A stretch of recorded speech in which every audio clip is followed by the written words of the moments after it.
La parole est maintenant à Monsieur André Chassaigne, président du groupe de la Gauche démocrate et républicaine.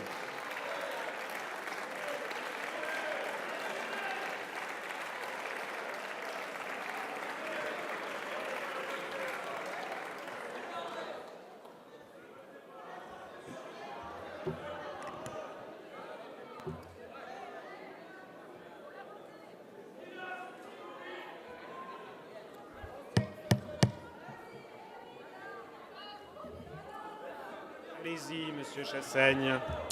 Monsieur le Premier ministre, Monsieur le Président, d'abord, Mesdames et Messieurs les ministres, mes chers collègues, j'ai l'honneur d'avoir été désigné par les groupes de la Nouvelle Gauche, de la France Insoumise et de la Gauche démocrate et républicaine pour présenter cette motion de censure du gouvernement, une responsabilité que j'ai acceptée quand les blés sont sous la grêle, fou qui fait le délicat.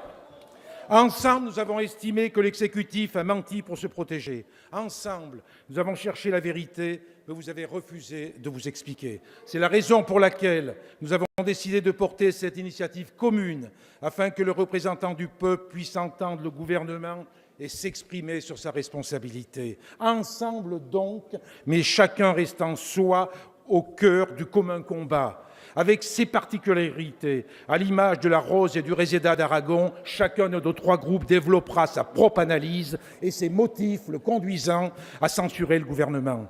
Nous nous retrouverons sans aucun doute sur un constat.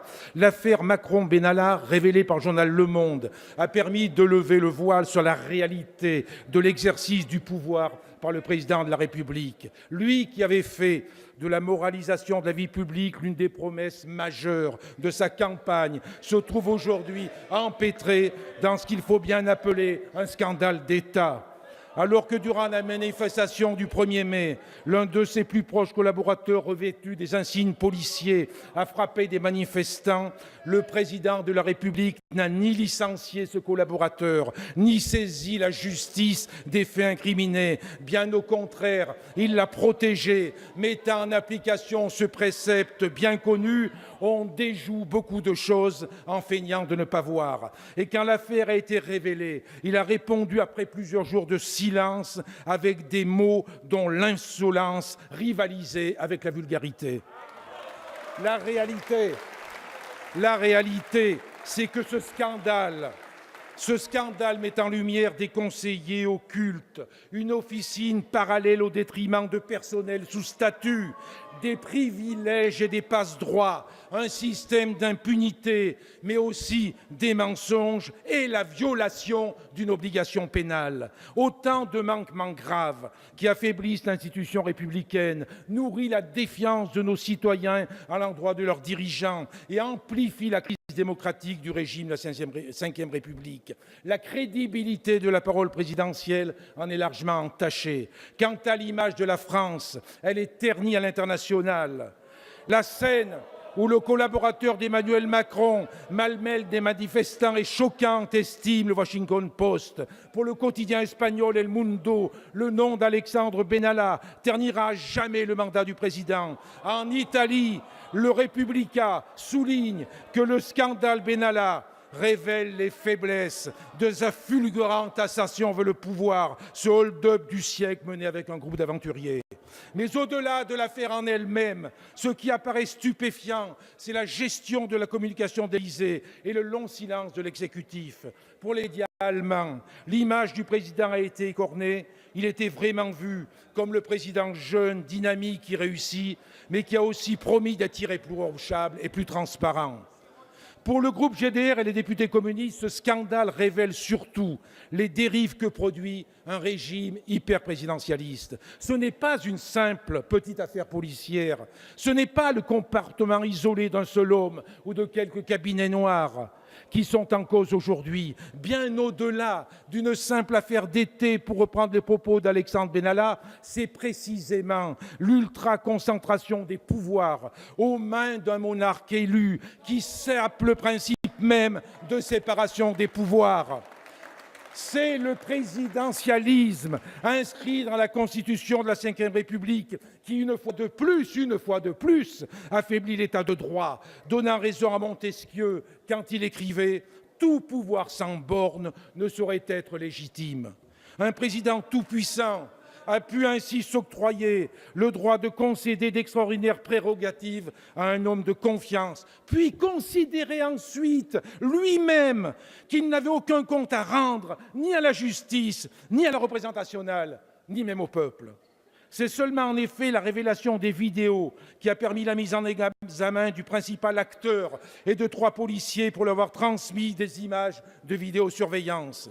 Découvrant l'affaire en plein examen du projet de réforme constitutionnelle, l'ensemble des députés de l'opposition ont légitimement exigé des explications de la part du gouvernement et réitéré la demande de commission d'enquête parlementaire sur les événements du 1er mai. Demande de commission d'enquête que le groupe GDR avait quant à lui formulée dès le 3 mai pour faire la lumière sur les causes et réalités des violences inadmissibles dans lesquelles s'est déroulé le défilé.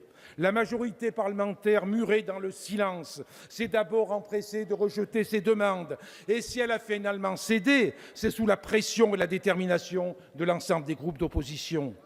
Mais les travaux de la commission d'enquête de notre Assemblée, chargée de faire la lumière sur les graves dysfonctionnements de l'État entourant cette affaire, n'auront été qu'un feu de paille, s'achevant dans l'indignité après l'audition de seulement 6 personnes. Entravés dans l'exercice de ses missions par le co-rapporteur, président de la commission des lois, et les députés du groupe En Marche, la commission d'enquête ne permettait plus la manifestation de la vérité. Ainsi avons-nous été contraints, comme d'autres, de suspendre la participation de notre groupe à cette mascarade. Quelle erreur! Quelle erreur que votre posture, chers collègues de la majorité!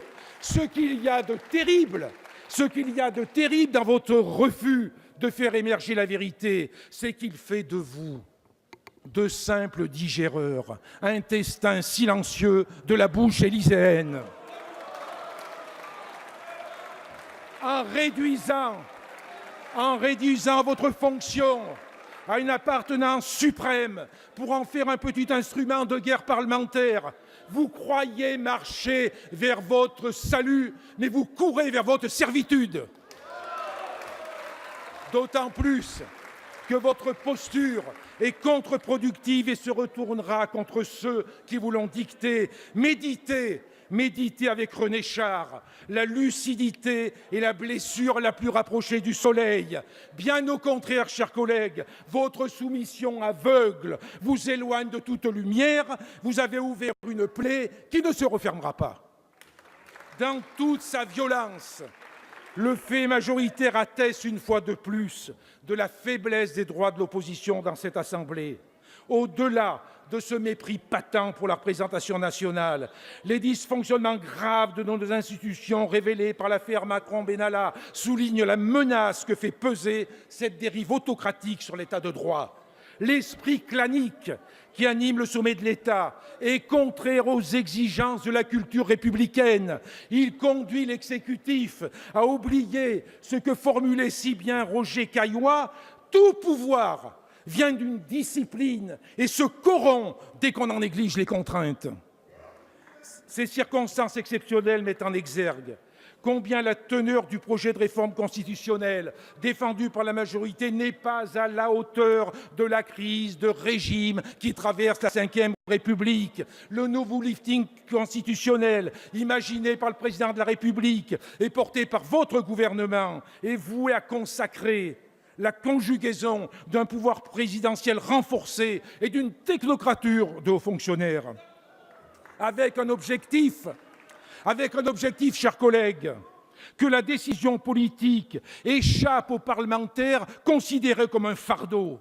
Dès lors, dans ces conditions, il convient plus que jamais de mettre fin à la discussion parlementaire de cette réforme. Preuve est désormais faite qu'il faut réécrire complètement la Constitution, écrire à des milliers de voix la Constitution d'une 6e République. Si malgré Cette nécessité impérieuse et évidente vous imposez que la réforme poursuive son parcours législatif et ayez au moins le courage de porter le débat devant les Françaises et les Français, le courage de faire prendre la décision par le peuple, le courage d'aller jusqu'au référendum. La crise que nous vivons engage la responsabilité du gouvernement, mais aussi celle du président de la République, qui a déclaré qu'il était le seul responsable dans l'affaire dite Benalla. Un aveu de responsabilité qui n'est pas sans conséquence. Certes, la Constitution de la Ve République est particulièrement protectrice, et il le sait à son égard, puisque selon l'article 67 de la Constitution, je cite, « Le président de la République n'est pas responsable des actes accomplis en cette qualité ». Une responsabilité de principe qui ne saurait omettre l'hypothèse évoquée par l'article 68, lequel prévoit, je cite, « Le président de la République peut être destitué en cas de manquement à ses devoirs manifestement incompatible avec l'exercice de son mandat. La destitution est prononcée par le Parlement constitué en haute cour. » Dès lors, si les diverses enquêtes ouvertes devaient montrer que les actes commis par Emmanuel Macron constituent un manquement à ses devoirs manifestement incompatibles à l'exercice de son mandat, il appartiendrait alors à la représentation nationale de s'interroger quant à l'opportunité d'enclencher cette procédure de destitution, le fait notamment de ne pas avoir directement ou indirectement demandé à saisir le procureur de la République, comme l'y obligeait l'article 40 du Code de procédure pénale, pourrait fonder ce manquement.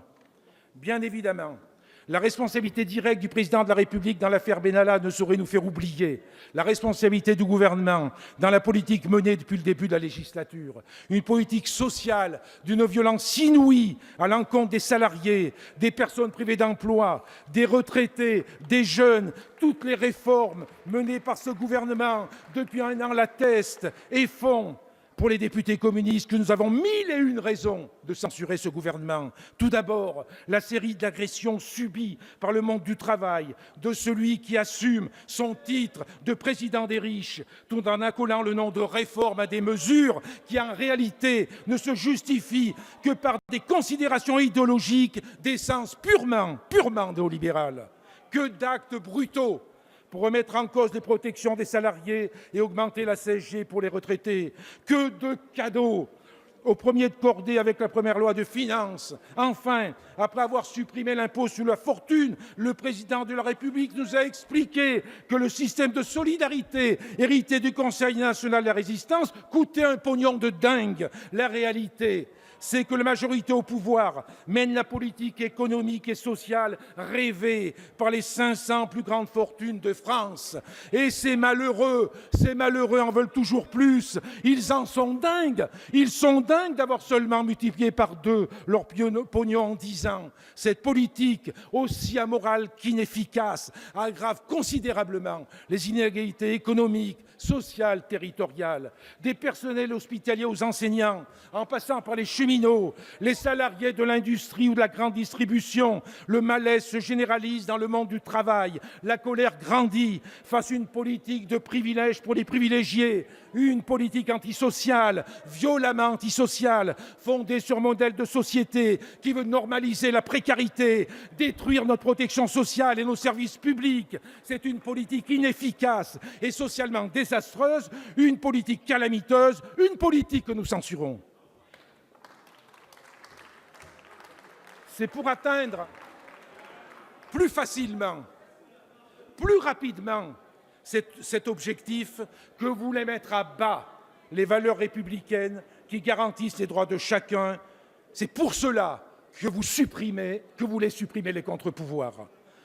Au regard de cette politique du pire, au regard de la crise politique qui affecte le bon fonctionnement des institutions, au regard des dysfonctionnements au sein des services qui relèvent de la tutelle du ministère de l'Intérieur, au regard de l'incapacité de notre commission d'enquête parlementaire à assurer sa mission, du fait de la stratégie d'obstruction de la majorité répondant aux consignes de l'exécutif.